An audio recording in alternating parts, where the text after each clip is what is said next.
The committee will come to order. You know, every day, civil servants across the federal government go to work for the American people. They ensure our constituents get their Social Security checks on time.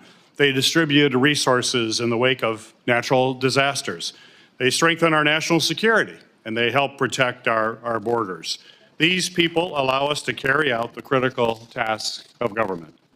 Right now, people are hired for the civil service because of their ability to do the job, not their political connections.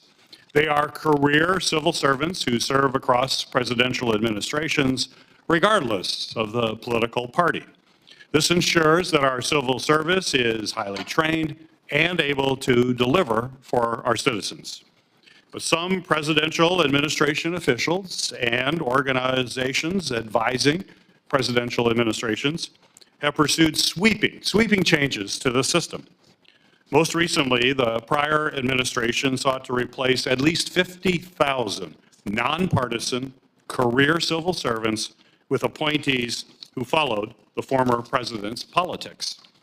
This change would not only hinder our government's efficiency, it would be disastrous for the American people. It would drain the federal government of institutional knowledge, expertise, and continuity. It would slow down services to make us less prepared when disaster strikes and erode public trust in government. Perhaps most importantly, it would weaken our national security and make us vulnerable to serious threats that continually face our nation. More than 70% of the federal workforce serves in defense and national security agencies. Proposals that would remove career national security experts in order to increase a president's political influence over agencies would hit hardest where the stakes are the highest. Regardless of anyone's personal opinion about the U.S. strategy for military engagement, diplomacy, intelligence, or disaster preparedness, we all want to trust that our leaders in these roles are informed with accurate, reliable, and complete information. This is especially true given the gravity of the decisions these leaders make each and every day in any presidential administration. We don't have to rely on hypotheticals to imagine what a personnel system under a president's political control would look like.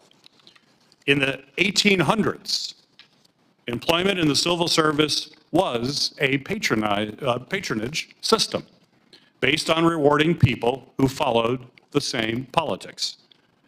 That led to a less effective workforce and one that was filled with unqualified, inept, corrupt, and focused on helping a single party rather than the best interest of the American people. Congress finally took action to end this system of cronyism in 1883, 2 years after President James Garfield was assassinated by a campaign worker who was denied a federal position that he felt entitled to. A century later, Congress took further action to strengthen hiring and firing protections for nonpartisan civil servants when Watergate documents revealed a Nixon administration blueprint for a plan to fire and replace civil servants across the government who disagreed with his politics. And that is why today Congress must take action to prevent a future president from using a statutory loophole to make thousands of civil servants fire-able based solely on the whims of a president's political leaders, and job security for civil servants would then be no longer tied to whether or not they meet the actual performance criteria.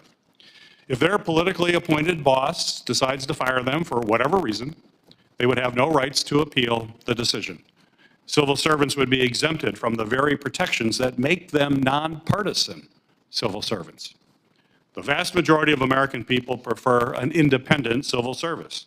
There is a reason why civil servants take an oath to defend and to protect the Constitution rather than the political will of the president.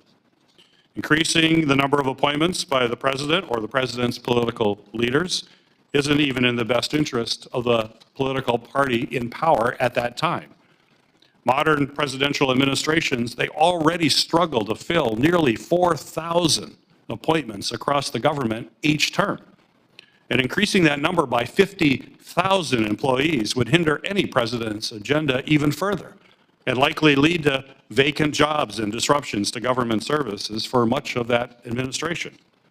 These proposals are short-sighted, they're misinformed, and put political loyalties above effective service for the American people.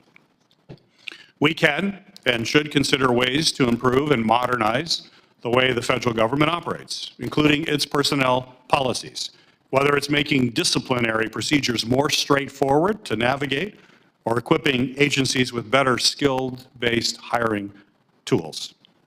My colleagues on this committee on both sides of the aisle have a deep and shared commitment to making the government more effective and making it more efficient and eliminating waste, fraud, and abuse. And we have a great track record of passing bipartisan legislation and conducting bipartisan oversight to do that. That is why Congress, working on a bipartisan basis like we do in this committee, must be involved with any type of reform to the civil service. It is also why we need to step in when a president of any party seeks to interfere with the independence of the federal workforce. Today's hearing is one important step in that mission. Our panel of expert witnesses will help us examine how to keep our civil service intact and suggest how Congress can take steps to improve it for future generations, especially when it comes to keeping our nation safe and secure. And I thank them for being here today and look forward to a productive discussion. It is the practice of this committee to swear in witnesses, so if each of you would please stand and raise your right hand. Do you swear the testimony you will give before this committee will be the truth, the whole truth, and nothing but the truth? So help you God. Thank you. You may be seated. Our first witness is Elaine Duke, and Elaine is the principal of Elaine Duke and Associates, which provides federal management and acquisition consulting services. Ms. Duke has nearly 3 decades of service in the federal government. She was the Deputy Secretary of the Department of Homeland Security from April 2017 to April 2018, while also serving as the Acting Secretary from July 2017 to December 2017. Ms. Duke also served as the Undersecretary for Management from 2008 to 2010. She was responsible for the Department of Homeland Security's $47 billion budget and $12 billion in their acquisition program. Ms. Duke, you are recognized for your opening remarks. Thank you, Chairman Peters and members of the committee. I really appreciate being here today. National security is of utmost importance, and I'm pleased with the committee's work on this topic. Today, we are not focused on if anything needs to be done to improve our national security policy, but how we ensure that that is done. There's so many complex issues facing our country today: the election security and increased threat, fentanyl, human trafficking, the PRC, and supply chain, just to name a few in the national security area. I'm opposed to any decision that has high potential to undermine effective national security policy and operations. I am concerned that Schedule F will do just that.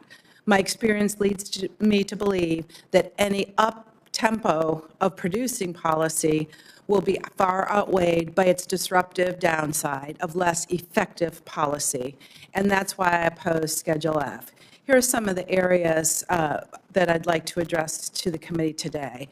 First, and maybe least important, other than if you're a fiscal conservative like me and will always think about that incremental dollar, it's a tremendous administrative burden. We have not only the designating of the Schedule F workforce, but an annual review by every single agency in the executive branch. And I think this diverts needed resources from national security to administering Schedule F without the benefit of doing so. And it could consume all the efforts and stagnate any forward progress. Second, as you said, Mr. Chairman, is it blurs political and career workforce and accepted service schedules. Schedule F creates yet another Title V accepted service. I'll argue that the vast majority of civil servants are doing their job, and even Schedule F proponents agree with this. Policy personnel are using their knowledge, skills, abilities, and experience to deliver results. They attempt to influence the policy process to make the outcome better, but once the decision is made, they faithfully implement lawful policy and direction. For the few that is not the case, the current system allows leaders to appropriately deal with those performance or behavior issues. It's important to note that as I read through the examples published by the proponents of Schedule F, I noticed that the vast majority were attorneys. Attorneys are already accepted service in Schedule A for most Title V agencies. And I think this is just another example of why we don't want to just do an approach of adding another accepted service.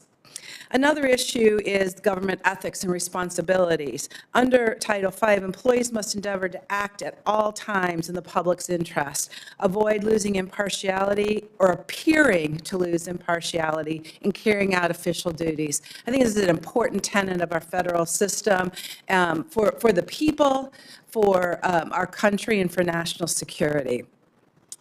I believe there is too much ambiguity in the scope of Schedule F.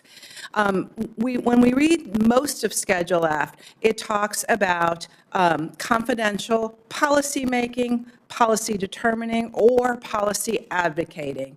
It's important to note a few specifics here, and one is the word "or," which means that anyone that deals with anything confidential could be exempt, could be put under Schedule F at the discretion of a current administration. And I think that's really dangerous to have that much ambiguity. You want some level of discretion, but not that level of ambiguity.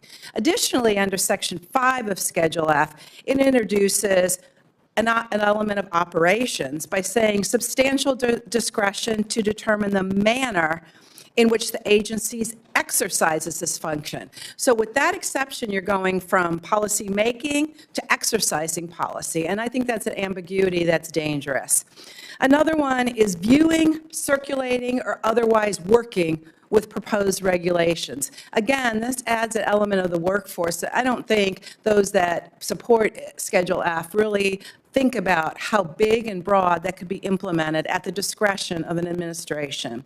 And then at the end, it throws in conducting collective bargaining agreements. I'm not sure why, because it's very different than the others, but also, to me, evidence that we're throwing in so much ambiguity as to be dangerous and, at minimum, not transparent to our people.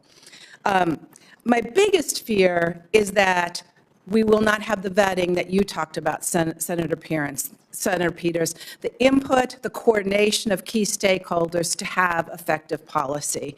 And I look forward to taking your questions throughout the morning. Thank you. Thank you. Our second witness is Peter Levine. And he is a senior fellow at the Institute for Defense Analysis, where he focuses on defense management, organizational reform, human resource management, and acquisition policy. Mr. Levine was the acting Undersecretary of Defense for Personnel and Readiness at the Department of Defense from April 2016 to January of 2017, and the Deputy Chief Management Officer from May of 2015 to April of 2016.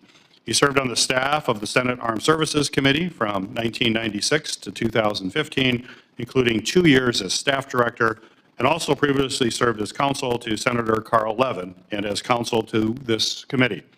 Mr. Levine, you are now recognized for your opening remarks. Thank you, Chairman Peters, and thank you, members of the committee. It's a pleasure to be here this morning, and I appreciate your addressing this incredibly important issue.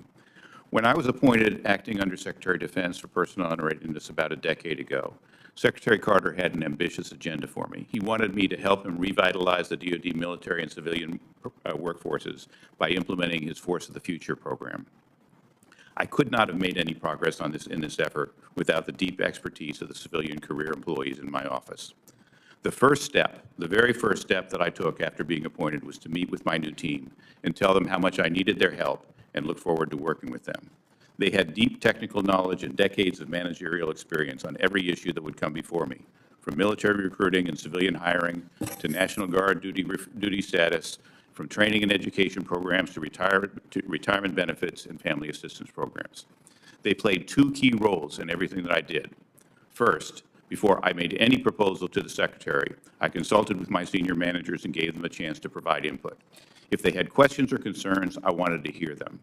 I didn't want to get caught with not understanding what the implications of a proposal were and then having it break later down the road. I wasn't going to let anybody on the staff dictate policy decisions, but it was important for me to understand the implications of what I was doing before I did it.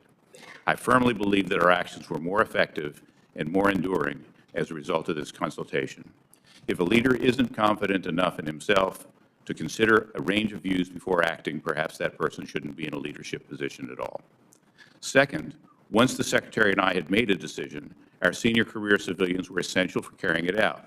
They were the ones who knew what documents we had to draft, what had to be included in a memo or directive or instruction, how the documents had to be directed and coordinated and approved, who had to take additional steps like issuing component-specific supplemental guidance and initiating training initiatives. Without their expertise, the levers of the department simply would not move, and a well-intended policy initiative would change nothing. This two-step approach is consistent with the role that civilians are expected to play in the federal government, career civilians. They owe political leaders their best advice, but once a decision has been made, it's their duty to carry out that decision. The ability of career civil servants to provide open and candid advice without losing their jobs enables political appointees like me to benefit from their knowledge and expertise, and the knowledge and expertise that they've developed at government expense that we've paid for and they've developed over a career. We benefit from that and make better decisions as a result. But at the same time, their duty to follow orders means that our government remains responsive to the political leadership, the political appointees who represent our nation's citizens.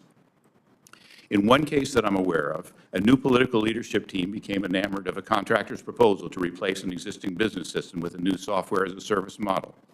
The senior civil servants who'd seen this movie before told them that their belief that this could be done in no time and at minimal expense was completely unrealistic and inconsistent with the department's experience. As somebody who's viewed this over 20 years, I can tell you that career civil servants were right. The political appointees went ahead with the decision anyway, and the career civilians did what career civilians do. They implemented the decision. They did their best to make it work. Many years and hundreds of millions of dollars later, they're still trying to make the decision work. But the point is, as wrong as they might have thought the decision was, they knew it was their duty to implement it. On the other hand, I believe there's very little risk that career civil servants will fail to carry out a directive from political leadership. I'm aware of multiple instances in which policy decisions of an outgoing administration have been reversed by an incoming administration. In each case, the career civil servants who carried out the old policy deferred to the department's new political leadership, seamlessly carrying out the new policy. In short, the risk that political appointees will fail to listen to the informed views of career civil servants is far greater than the risk that civil servants will fail to carry out a directive from political appointees once it has been made. We live in a time of deepening social, political, and cultural divides in American society, but we all have a shared interest in the security of our nation. Nobody is more committed to this shared interest than the senior civilians who have devoted their careers to the Department of Defense.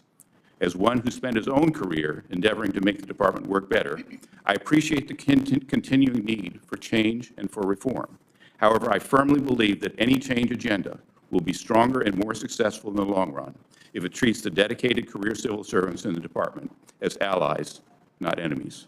Thank you for inviting me here today, and I look forward to your questions. Thank you.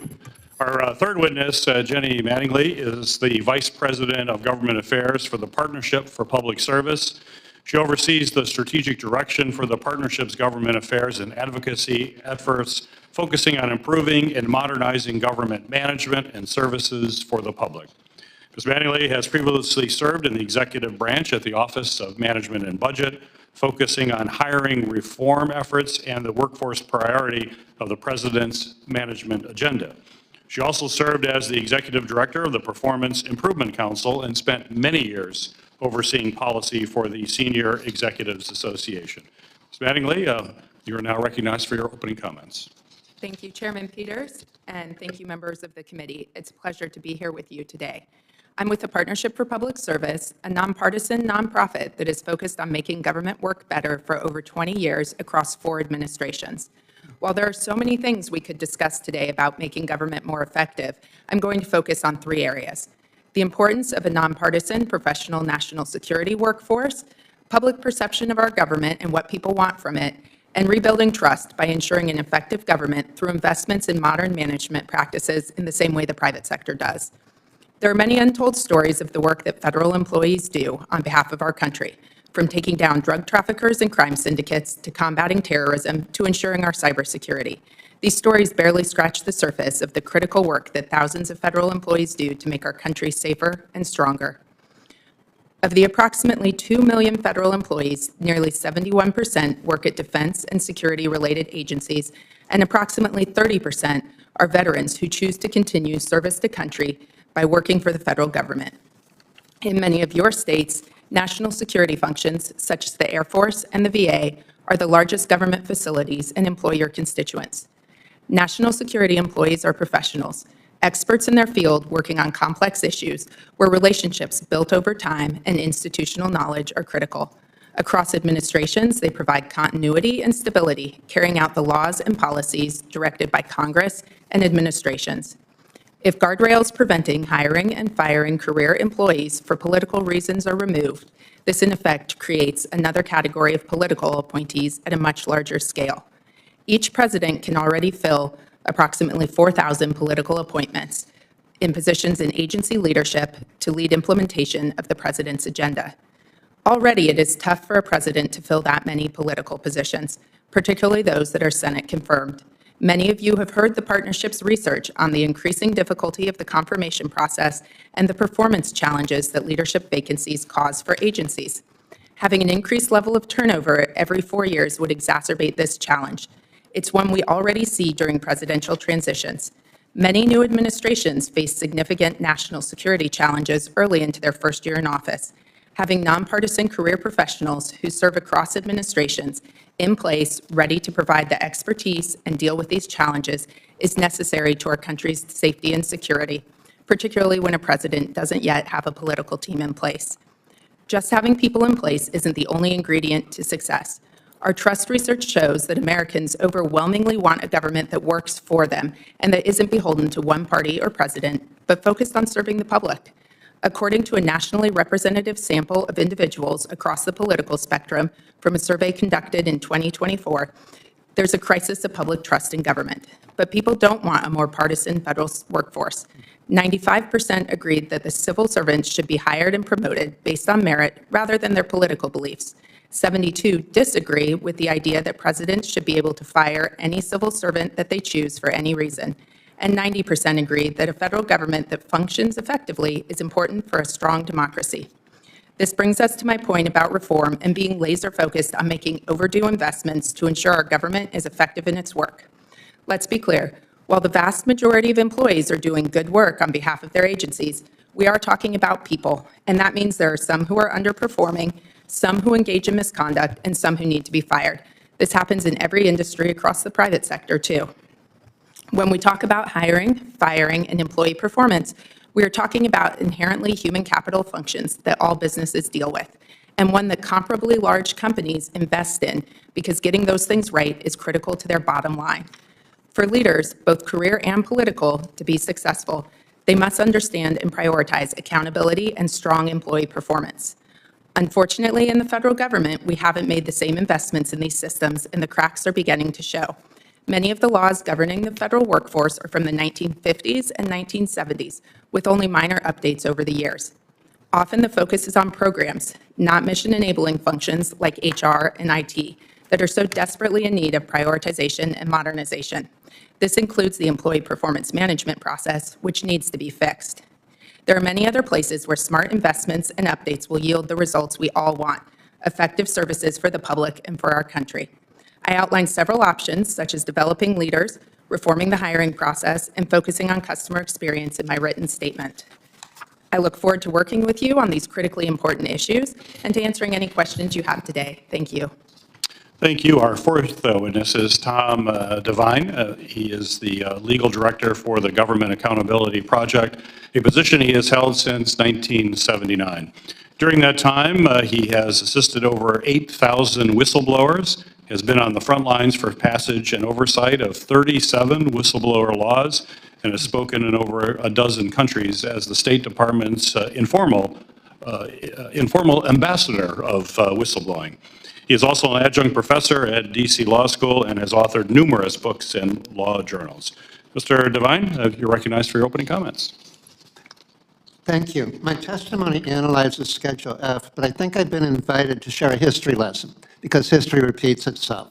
Schedule S is a deja vu structure for the Malek Manual, a comprehensive Nixon administration plan to replace the civil service system with a political spoils system. For perspective, attempts to engage in political control of the federal labor force are a timeless bipartisan tradition. Government Accountability Project has as active a whistleblower docket under President Biden as we did under President Trump.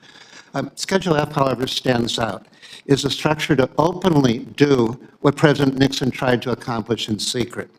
The fundamental question is, does the merit system serve or undermine government service? The Malek Manual emphatically answers that question. Quote, there is no merit in the merit system, exclamation point, unquote. This is due to lengthy red tape procedures that cause litigation, burdens, delays, and bad publicity.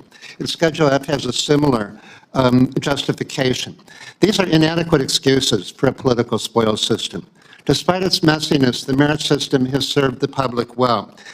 Just consider the track record of whistleblower protection, a merit system cornerstone. My written testimony has numerous examples where whistleblowers have changed the course of history by overcoming government breakdowns that threaten national security, our freedoms, our public health and safety, over and over again. This could not have occurred if they did not have the merit system freedom to expose the truth. But Schedule F would turn the Whistleblower Protection Act into a bad joke. Now, on paper, the rights would still exist, but for enforcement, the Independent Merit Systems Protection Board would be replaced by agency self-policing.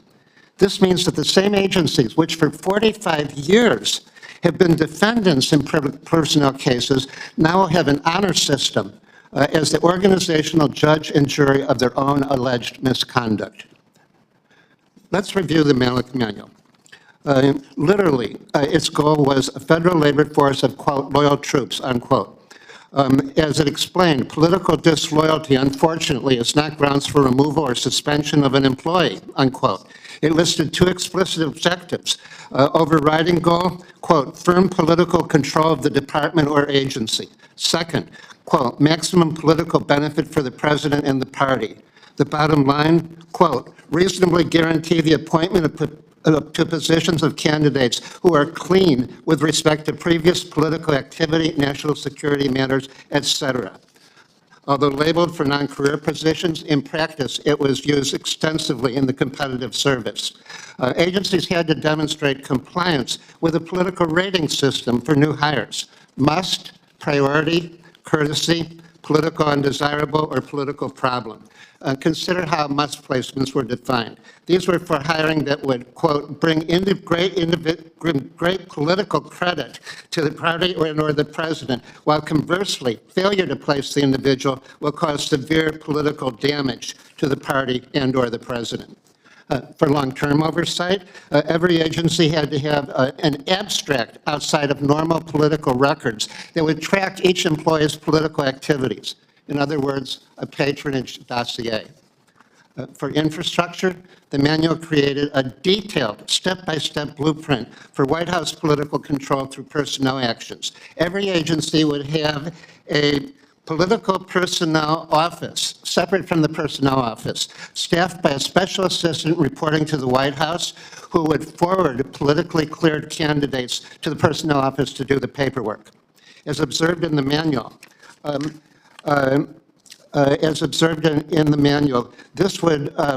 in this way, the deck is essentially stacked before the cards are dealt, and rarely is a selection disapproved. The operation had an R&D branch who is charged with determining positions where, quote, loyal incumbent is, quote, necessary to effect control. It would include employees whose jobs included communications with the media, Congress, or those controlling disbursement of resources. This function could easily be applied to create newly designated confidential policy jobs under Schedule F. Incumbents had to be removed to make room for political hires. My written testimony has a menu of the dirty tricks to force people out of the government, as well as illustrations of how this has affected public service and recommendations for how we can improve government service without throwing the baby out with the bathwater. Mr. Chairman, the ways to improve accountability is not by replacing the law with no accountability for absolute political power that can be abused. Well, thank you. Certainly nonpartisan civil servants must be hired and they must be retained because of their ability to actually do the job effectively based on objective performance standards, and those standards stay in place regardless of who is serving as the president.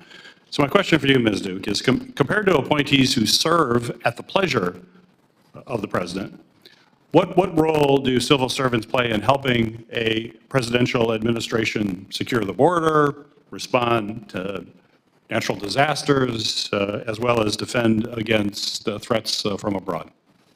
I would say there's two principal roles in regard to the topic of this hearing. One is to inform policy.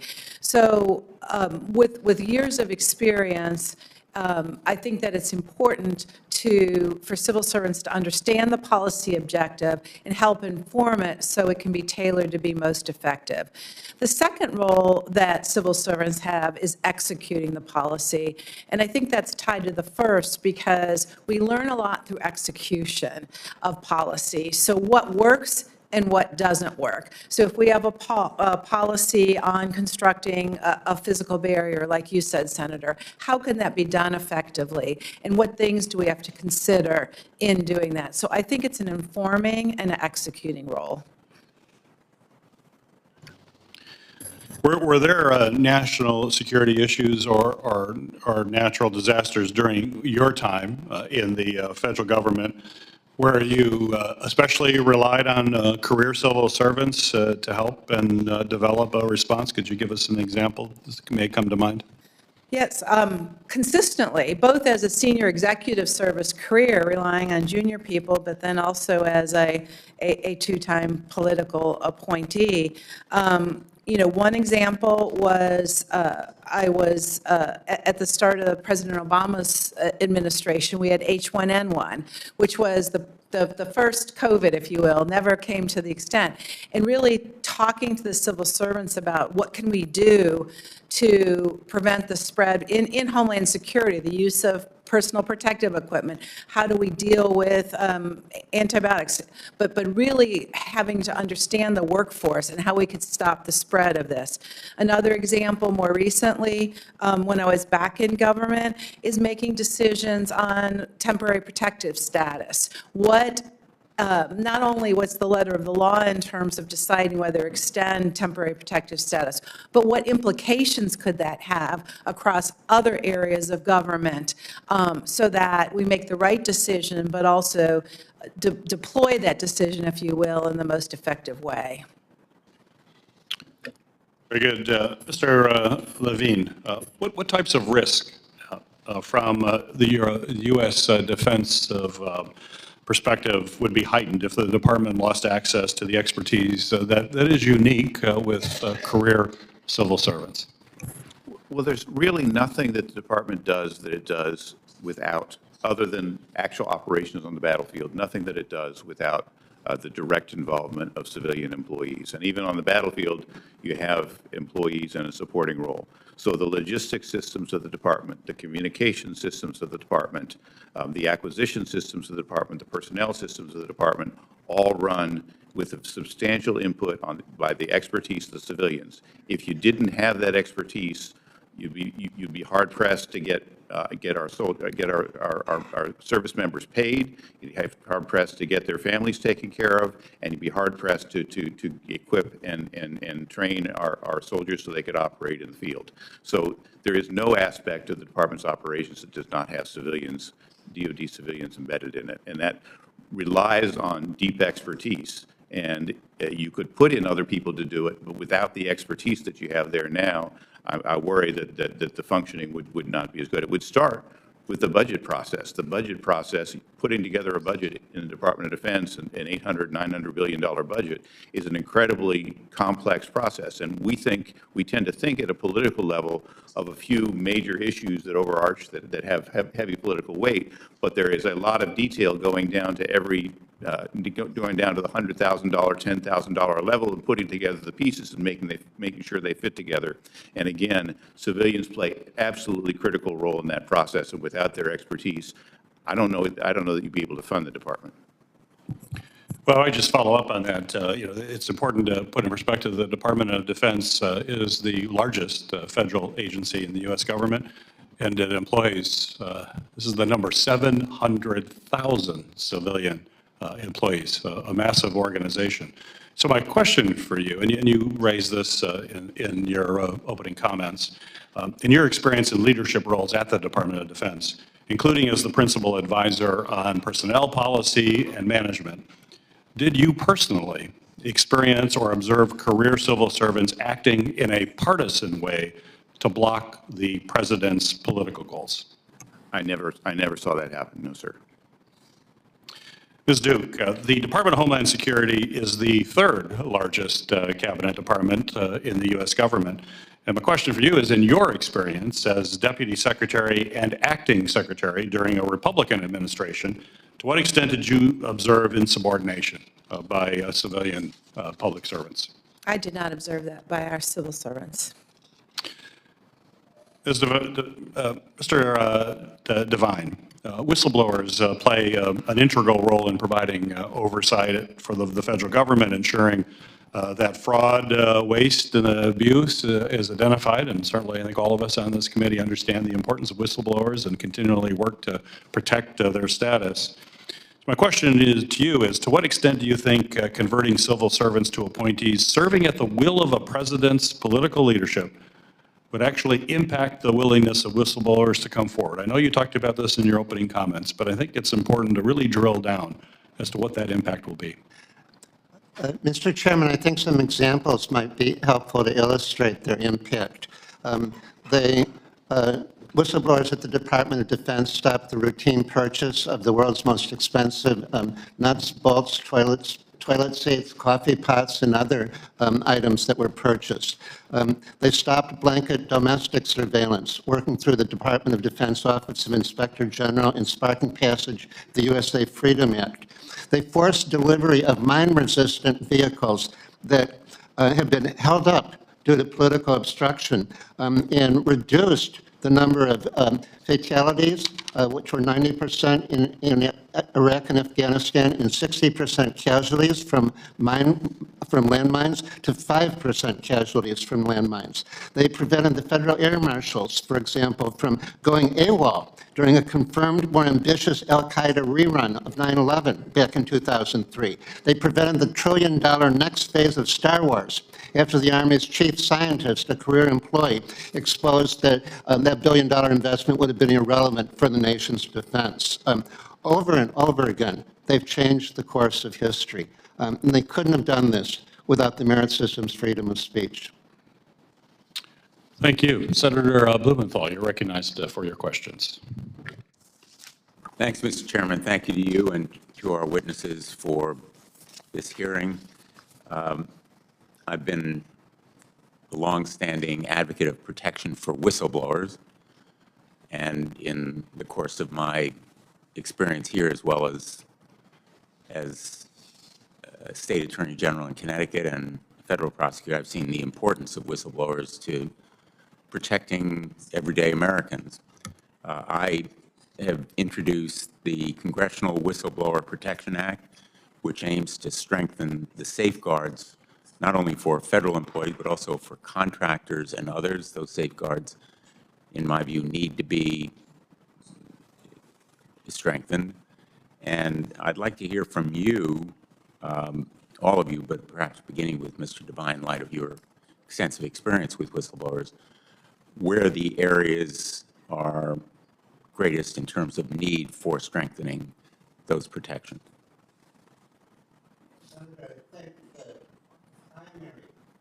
Excuse me, Senator, I think the primary improvement is to strengthen the administrative law system by creating a safety valve for the whistleblower cases. These are extremely complex, burdensome disputes that are a major drain on the board's resources, and I think a significant factor in the really inexcusable backlog that's caused multi-year delays in people seeking justice. The government contractor law, the corporate laws, and all state and local employees have access to court for jury trials when there's free speech retaliation is the issue. The civil service employees in the federal government are the only ones who don't have that right, and they're probably the ones who need it the most because the administrative law judge system is vulnerable to political pressures. We need to get them into court where their freedom of speech rights can be judged by a jury of the citizens whom they were purporting to defend when they risk their professional lives for the same goals that Schedule F purports to be advancing. Any of the other witnesses have perspectives on that topic? Levine.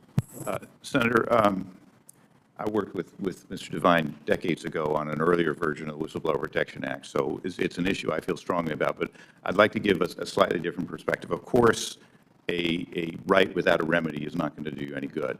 But it's important to understand that the laws alone are never going to be enough to protect whistleblowers, that there are 1,000 invisible ways that a hostile work environment can make things unpleasant for a whistleblower, and reasons why a whistleblower's path will always be difficult. And so to me, the most important thing that can be done for whistleblowers is to set the tone from the top.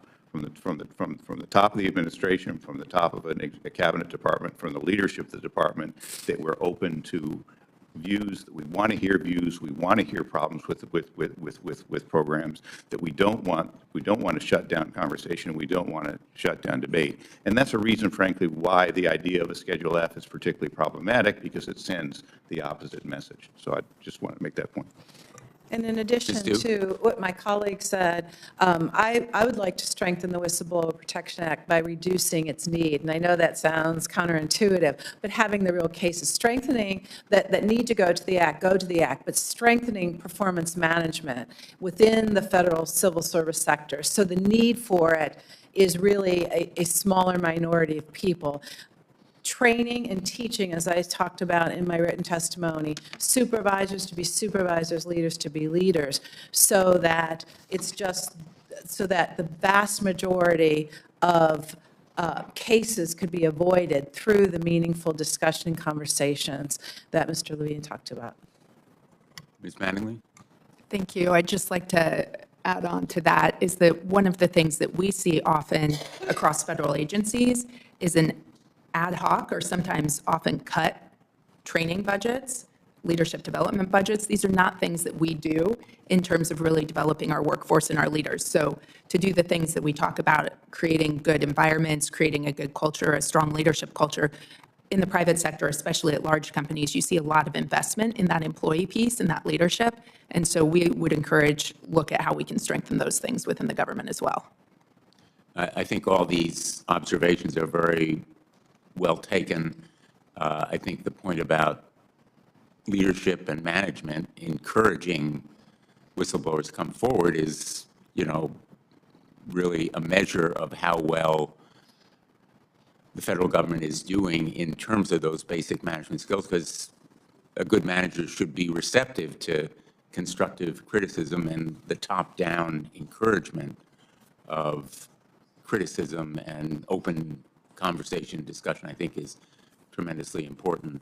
But at the same time, the laws do help to set a tone, even if they are difficult to enforce, even if whistleblowers inevitably make sacrifices, even with the best laws when they come forward. But I think many of our whistleblowers are the heroes of better management, and I think we can better protect and safeguard their rights. I want to ask, just briefly in the time I have left, whether any of you have any observations about the issues of surrounding the importance of civil service employees in cases of natural disasters, whether it's FEMA or other agencies being involved.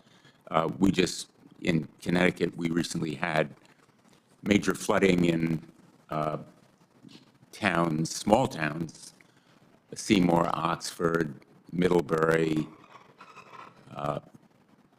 number of other towns in Connecticut, Litchfield, Fairfield, New Haven counties, and I was impressed by the civil servants who came from FEMA and other agencies to help us, as they have in other times of natural disaster, and I'm sure they have in other states as well. And we're awaiting, hopefully, a declaration of major disaster in our state. Maybe you could comment on the importance of civil service employees in responding to natural disasters. Yes, in Department of Homeland Security, I had the pleasure of leading FEMA, and I agree with you 100%, Senator. The dedication and passion of those men and women in FEMA from before a disaster is even declared, and they stand up the National Response Coordination Center to delivering service, staying wherever they need to stay. In the case of the 2017 hurricanes, when there weren't facilities, staying in people's garages and working 12 hours minimum a day for months and months on end. It's an amazing workforce, and it's supplemented by a contingent workforce that only comes on when the need arises, that are equally dedicated to health and safety of our people. Yeah, I've been tremendously impressed over the years by the dedication, whether it's in Puerto Rico after the hurricanes there, or in Connecticut or elsewhere in the country, by the dedication of our civil service employees. Thank you all for being here and to your work on this very important issue. Thank you, Mr. Chairman. Thank you, Senator Blumenthal. Well, currently, there are nearly 4,000 political appointee positions throughout the federal government. Most presidents, let's be very clear, most presidents have a very difficult time filling a majority of those positions. They are left unfilled. And so my question, I'm going to ask Ms. Duke and Mr. Levine and Ms. Mattingley to respond to this. So adding at least 50,000 more political positions, as proposed by the advocates of Schedule F, I believe would undoubtedly result in a higher number of vacant positions at these agencies.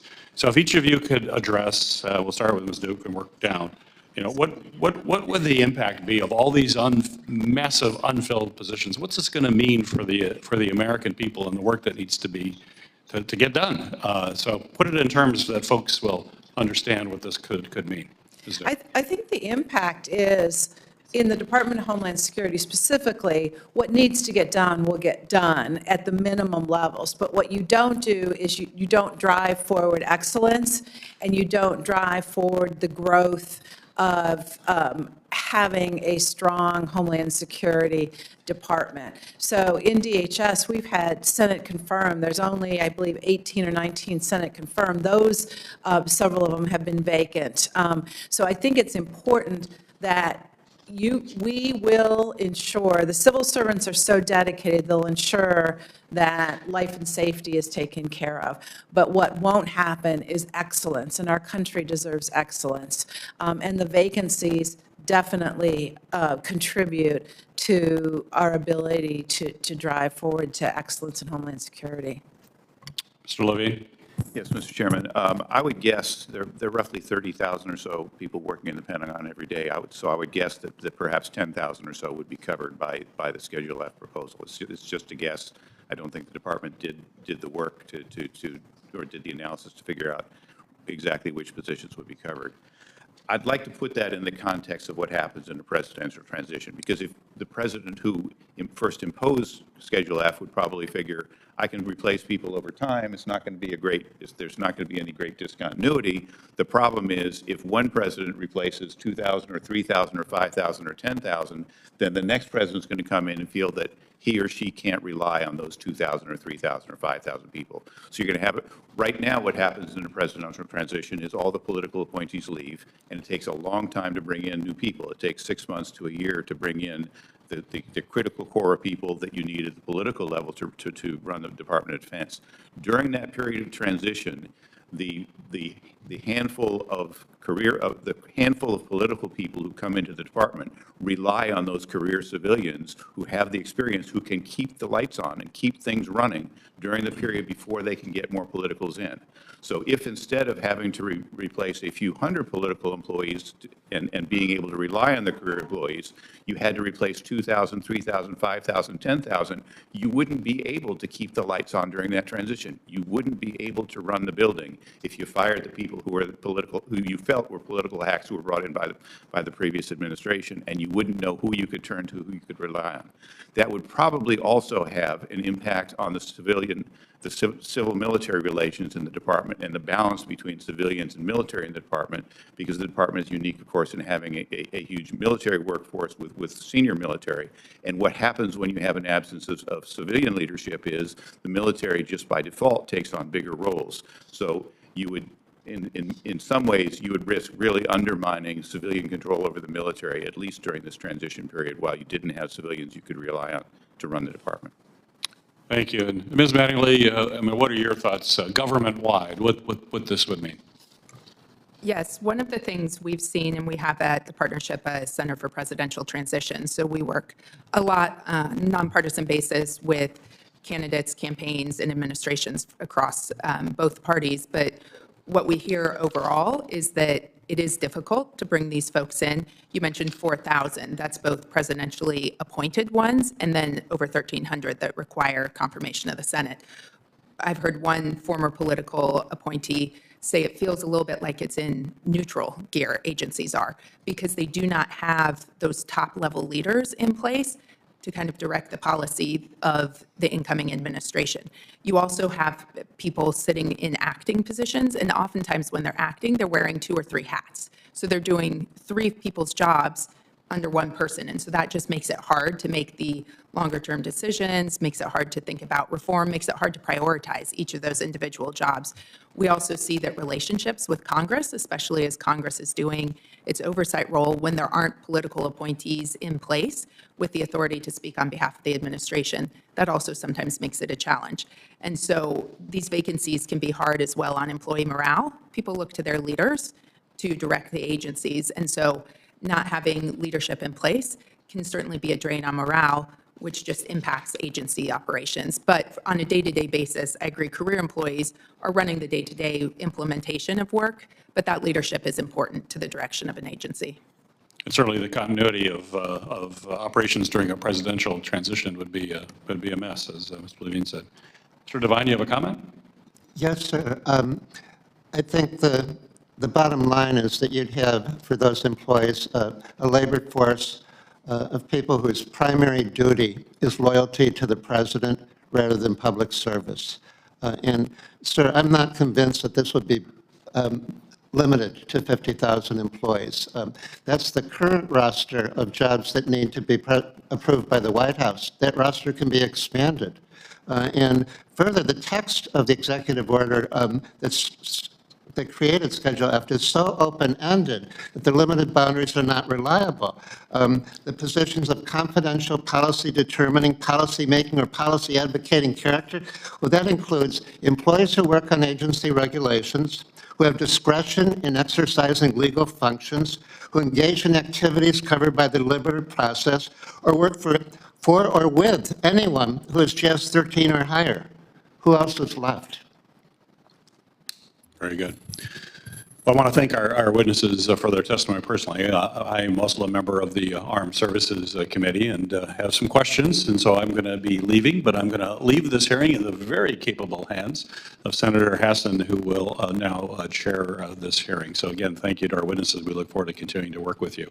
Senator Hassan, you're recognized for your questions and to take the gavel. Thank you, Chair Peters. I want to thank you and the ranking member for this hearing. I want to thank the witnesses not only for being here today, but for the work that you do. And before I begin my questions, I want to also express my relief that former President Trump is safe after what appears to be a second assassination attempt against him. Political violence goes against everything that we stand for in a democracy, and I am grateful for the law enforcement officers who took swift action and protected him.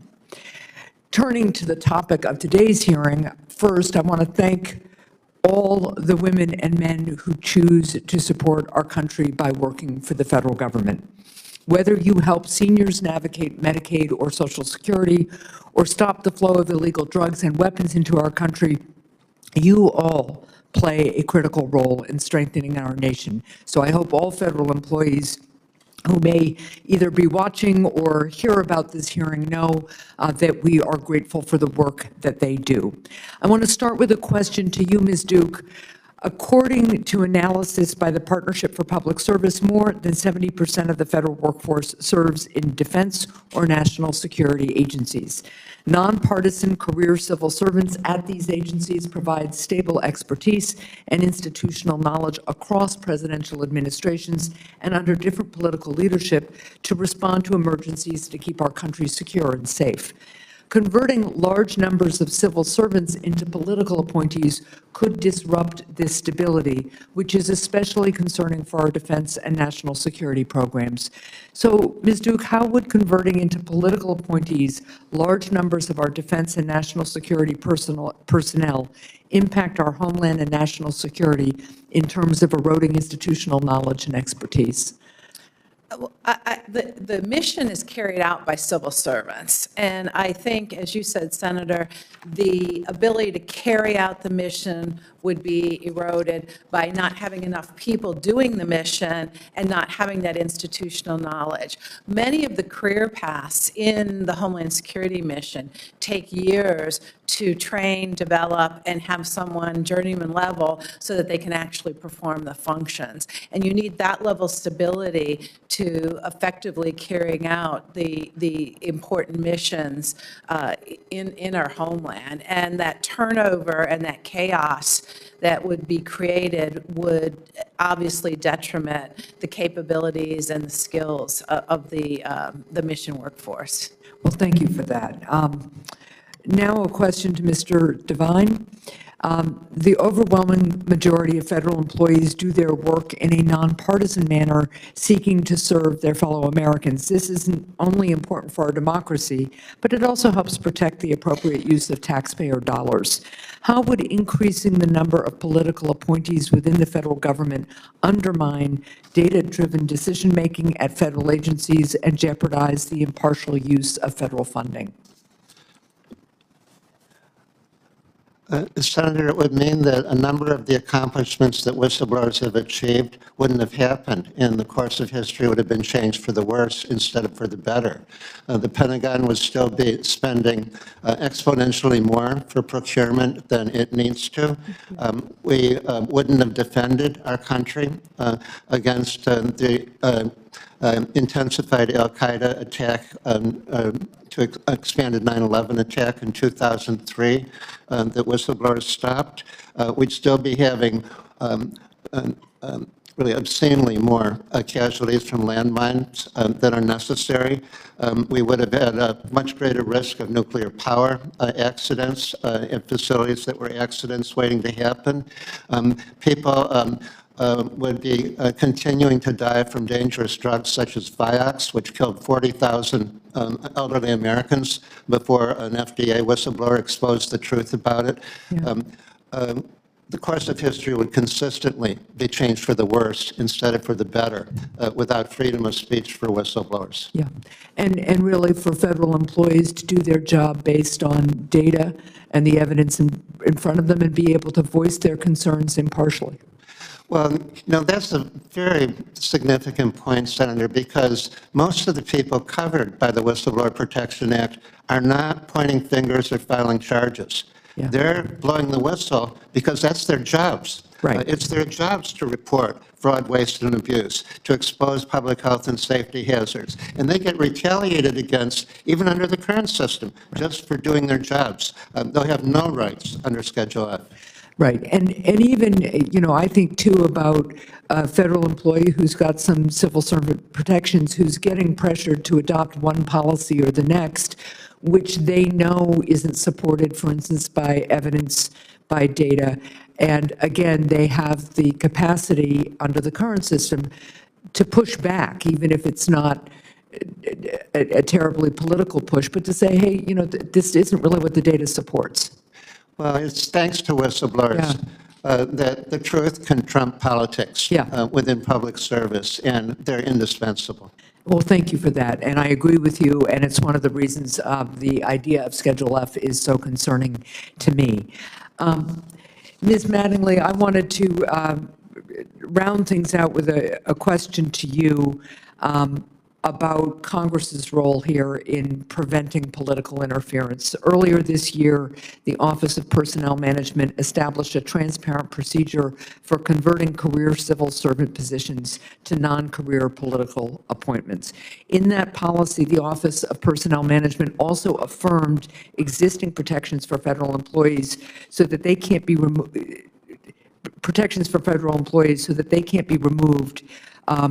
if and when an employee's position is converted. These policies are an important step toward protecting the federal employee's ability to be objective in their analysis and in carrying out their duties.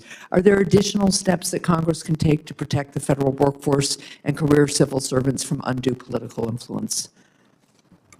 I think Congress has an important role in continuing to do its oversight on agencies and the work agencies do, as well as looking at some of the root causes that we hear, about Schedule F of not being able to take care of poor performers and hold them accountable, not being able to fire federal employees.